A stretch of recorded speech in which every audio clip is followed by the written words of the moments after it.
که نکردم. نه کجایی دخترم؟ نگران شدم. ترافیک بود مامان جون. اینجاست نه؟ مایکو خانم چی کار میکنی؟ اول باید صدامون بزنن بعد میتونیم بریم تو. آها باشه.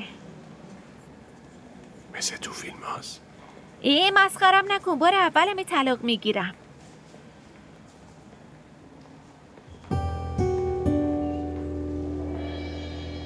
این دفعه حس بدی تو دلمه. چرا؟ نمیدونم.